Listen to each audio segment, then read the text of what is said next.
Ini adalah game yang sangat sayang jika dilewatkan. Magnus Carlsen memberi pelajaran kepada kita bagaimana melakukan variasi serangan dan mencari titik fokus yang menjadi faktor utama atau kunci menuju kemenangan. Di video kali ini, kita juga belajar bagaimana Magnus Carlsen mengantisipasi serangan balik dengan teknik bertahan yang brilian. Viswanathan Anand sebagai putih melangkah pion di E4. Magnus merespon dengan Dutch defense, pion G3, respon terbaik menghadapi Dutch defense, meskipun putih bermain posisional, tapi dia akan mencari celah dan menunggu kesalahan dari hitam. Magnus Carlsen mengembangkan kuda. Kuda raja harus dikembangkan terlebih dahulu, menciptakan formasi bertahan ketika hitam mendorong pion F5. Anand meletakkan gajah di main diagonal, tekanan gajah fianchetto harus dicermati oleh hitam. Dari titik ini hitam biasanya salah mengantisipasi kekuatan gajah di main diagonal. Permainan lanjut dengan pion E6, disusul pion C4, Carlsen melangkah pion C6, putih kuda F3, kemudian pion D5. Magnus Carlsen membentuk formasi Stonewall, formasi 4 pion, di petak terang, guna menutup aktivitas gajah fianchetto. Viswanathan Anand Rokade. Pengembangan gajah ke D6. Putih pion D3, membuka kemungkinan mengadu gajah gelap. Hitam memiliki gajah gelap yang sangat aktif. Carlsen tidak ingin pertukaran gajah gelap, dia meletakkan menteri di E7. Anand membawa kudanya ke sentrum. Menukar gajah dan kuda adalah sebuah kesalahan. Sebab setelah pion kali gajah, kuda E4, gajah menyerang menteri. Putih memiliki gajah superior yang mendominasi petak gelap di wilayah hitam. Magnus Carlsen tentu saja tidak ingin diperlakukan seperti ini.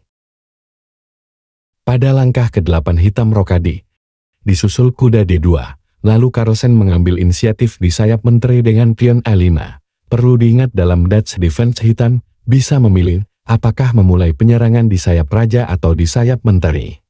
Kali ini Magnus Carlsen mulai mengambil inisiatif dengan mengganggu formasi pion putih di sayap menteri. Viswanathan Anand lalu meletakkan gajah di B2, hitam kuda di 7. Diikuti dengan menteri C2, lalu pion A4. Sebuah serangan pion yang diabaikan oleh Anand, putih sebaiknya langsung memukul pion A4. Di kemudian hari pion ini menjadi faktor utama kemenangan Anand. Di sini putih melangkah kuda F3. Carlsen lalu menempatkan kuda di E4. Kedua kuda Carlsen dan Anand berada di posisi yang simetris. Kuda Anand di E5, sebaliknya kuda Carlsen berada di E4. Ini menjadi ciri khas dari Dutch defense.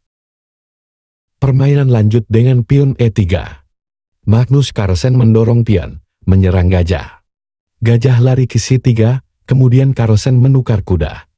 Anand lalu mengambil dengan kuda. Setelahnya pengembangan gajah di D7. Menghubungkan kedua benteng, sekaligus memprovokasi pertukaran gajah dan kuda. Anand terpancing dengan pergerakan gajah. Dia lantas menukar gajah dan kuda, dan Carlsen mulai bernafas lega, sebab kuda yang berada di petak outpost ditukar dengan gajah terang. Carlsen tidak memiliki masalah dengan kehilangan gajah terang sebab dia memiliki formasi pion di petak terang yang sangat solid. Dia memukul kuda dengan menteri. Viswanathan Anand mendorong pion, menyerang gajah. Gajah mundur ke C7, pion B4, memperkuat posisi pion C5. Magnus Carlsen lalu mendorong pion H5, mencoba memberi gangguan di sayap raja. Pada posisi ini komputer menyarankan pion F4, membuat pion saling menutup dan, yang lebih utama mencegah dorongan pion E5. Namun dalam situasi ini, Anand mengundurkan gajahnya. Ini memberi kesempatan Carlsen mendorong pion E5. Ada dua dampak dari dorongan pion ini. Yang pertama, Carlsen menghilangkan kelemahan di pion terbelakang. Jika pion tetap berada di E6, maka dalam permainan akhir pion ini menjadi pion lemah. Langkah ini juga mengosongkan petak E6 bagi menteri, guna menekan pion H2. Hal kedua yang menjadi keuntungan Carlsen adalah dia berupaya membuka main diagonal. Main diagonal gelap ini harus dibuka demi membantu pergerakan pion Carlsen yang berada di A3. Viswanathan Anand memukul pion, gajah kali pion, sekaligus menyerang benteng. Anand melangkah benteng D1, menteri E6, sebuah shadowing terhadap pion A2, dan hal ini diabaikan oleh Anan.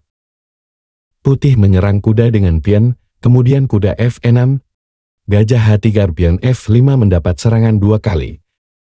Carlsen melindungi pion, Anan mendorong pion E4. Tanpa disadari Anan telah membantu Carlsen mewujudkan impiannya dengan mendorong pion E4.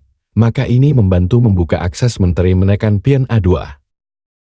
Carlsen dengan senang hati memukul pion. Anan juga mengambil pion. Setelahnya gajah diletakkan di B2, memutus koneksi pion A2 dengan menteri. Ini memudahkan Carlsen merebut pion demi menciptakan pion bebas yang tinggal 2 langkah menuju petak promosi. Viswanathan Anand lanjut dengan pion kali F5, dan Carlsen dengan gembira merebut pion. Sekarang Carlsen mengancam melakukan serangan discovery dengan gajah di A4, serangan ganda terhadap raja dan menteri. Anand mengantisipasi dengan gajah F2. Sekarang Anand akan memusatkan kekuatan di sayap raja. Dia akan menghancurkan sayap raja, sekaligus mematikan raja sebelum pion Carlsen berhasil promosi jadi menteri. Ancaman yang paling dekat adalah pion kali G6, membuka diagonal gajah terang dan jalur F juga terbuka bagi benteng. Lantas bagaimana Magnus Carlsen mengantisipasi serangan balik dari Anand? Pion G5. Carlsen tidak memberi celah bagi perwira hitam. Viswanathan Anand lalu mengalihkan benteng ke jalur terbuka, sebuah upaya menempatkan benteng di baris ke-7.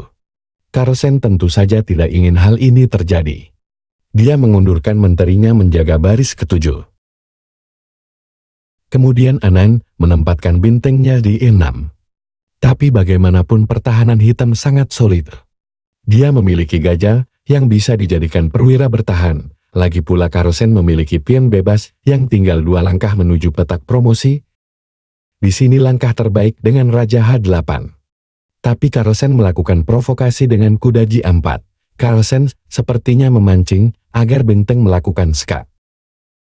Sebelum Anand meletakkan benteng di G6, dia terlebih dulu menukar gajah dengan kuda. Pion kali gajah. Lalu benteng melakukan skak. Kemudian Raja H7. Meletakkan raja dan menteri pada diagonal yang sama. Anand lalu berpikir dan melihat ada momen untuk melakukan kombinasi, dia mengorbankan benteng di D7. Sepintas langkah ini terlihat bagus. Mengalihkan perhatian menteri agar putih bisa melakukan open skak. Tapi sesungguhnya langkah ini adalah blunder. Viswanathan mengabaikan detail posisi yang tidak diperhitungkan. Magnus Carlsen dengan senang hati mengambil benteng. Lalu pion F6 membuka kemungkinan melakukan double skak. Tapi Anand melupakan bahwa Carlsen dapat melakukan pengorbanan menteri. Ini langkah selepan yang gagal dilihat ketika Anand melakukan pengorbanan benteng. Viswanathan Anand terpaksa mengambil menteri. Setelahnya raja mengambil benteng. Serangan putih kandas seketika. Sekarang pion Carlsen akan menuju petak promosi. Dan pertahanan hitam sangat kokoh dengan 2 pion susun yang melindungi sayap raja. Anand melanjutkan dengan menteri skak. Tapi raja menghindar ke petak gelap. Dan membuat untuk sementara putih tidak dapat melakukan skak. Anand mencoba pion H4, tapi setelah pion kali pion, Anand lalu menjabat tangan Carlsen. Lalu menandatangani notasi dan menulis 01 di atas kertas. Demikianlah video ini. Kita dipertemukan di waktu berikutnya.